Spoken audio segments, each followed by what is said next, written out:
Namaste.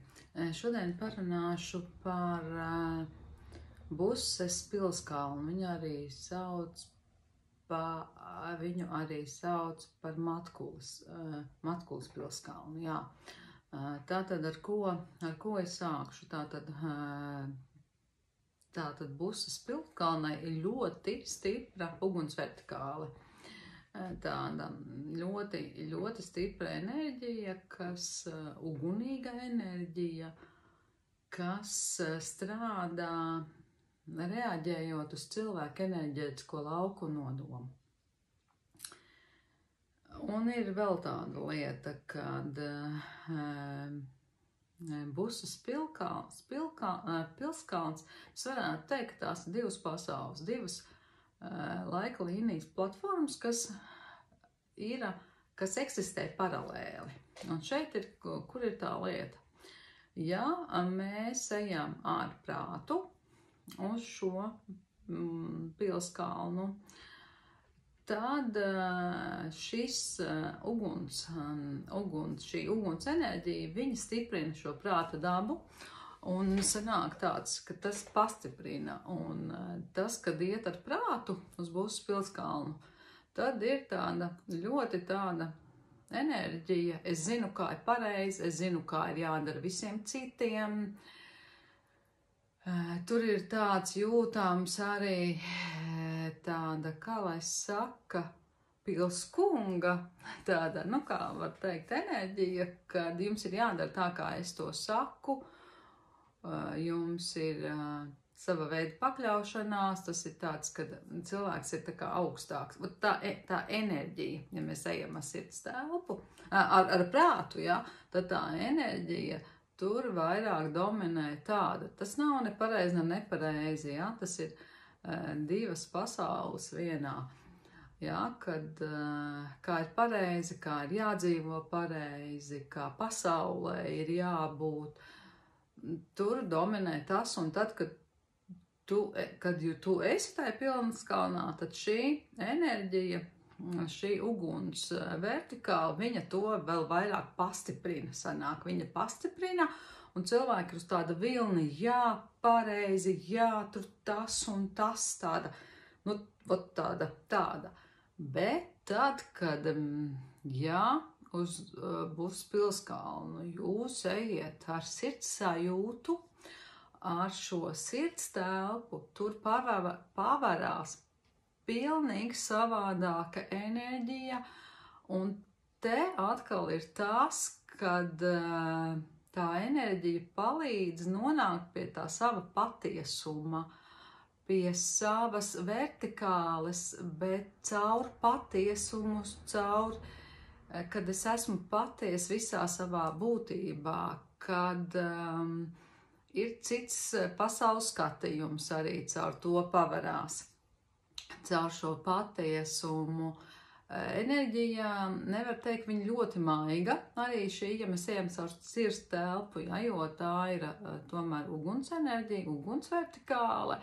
Bet viņa, kā lai saka, viņa to cilvēcisko būtību, viņa iegriež uz to savu dziļo patiesumu, kad es esmu patiesa, es mācos būt patiesa, es esmu saudzīgs tajā savā patiesumā, un es nebaidos no tā. Tas ir, kad es saku, tu esi kails savā priekšā un patiesa, un tu nebaidies no tā.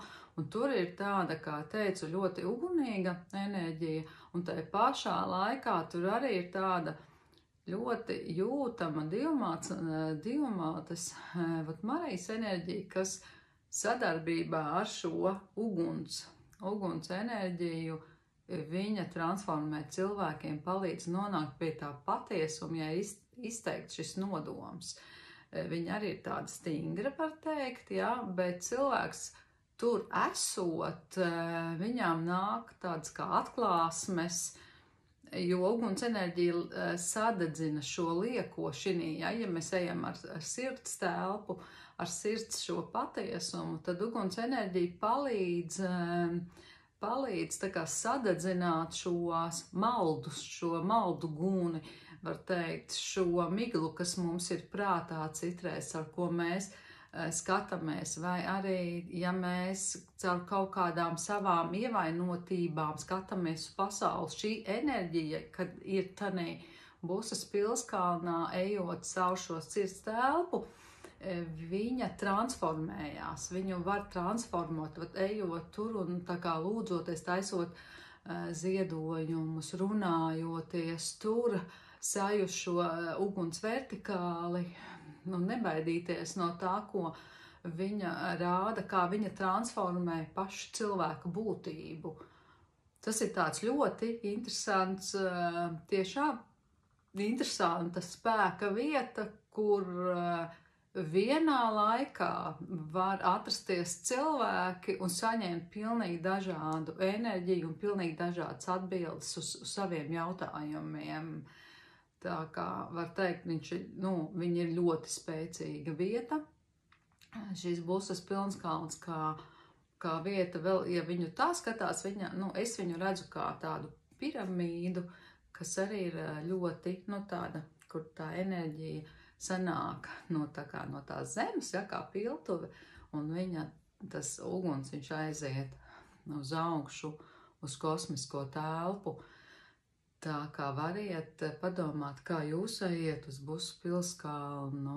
Tur bija tāda ļoti interesanta nianse par kas vēl, kad biju šī Busas pilskalnā, tāda sajūta vispār par zemi kā tādu, kad zeme, tas, ko mēs uztveram par zemi, mēs šeit esam, protams, ciemiņi, un tur bija tā sajūta, kad, mēs ļoti bieži sakām, mēs esam zemes īpašnieki, mums šis zeme pieder, un tur atnāca tā sajūta, ļoti liela pietāte, mēs esam, tā kā pārvaldnieki, sargātāji zemes, un zeme nevar būt īpašums kādam, kurš atkal tā kā iet caur to prizmu, es zinu, kā labāk, bet es esmu tā kā zemes sargs, kas sargā kopju, lolo šo zemi, un ir pateicīgs, ka viņa, piemēram, ir, un es varu doties pie viņas caur šo pateicību.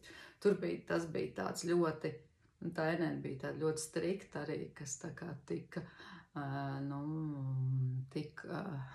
likta nodot, kad vispār kā tā, tas nav tikai par Latviju, tas ir vispār, kad zeme nevar piederēt nevienam, zeme ir pati par sevi, un mēs esam viņas lietotāji, mēs esam tā kā, kā viņas sargātāji, kā tādi, kas palīdz, kas sargā, kas kopj, kas kopj zemi. Tā kā, lai jums jauks laiks Busas pilskalnā, un, kā teicu, nav pareiza un nepareiza varianta,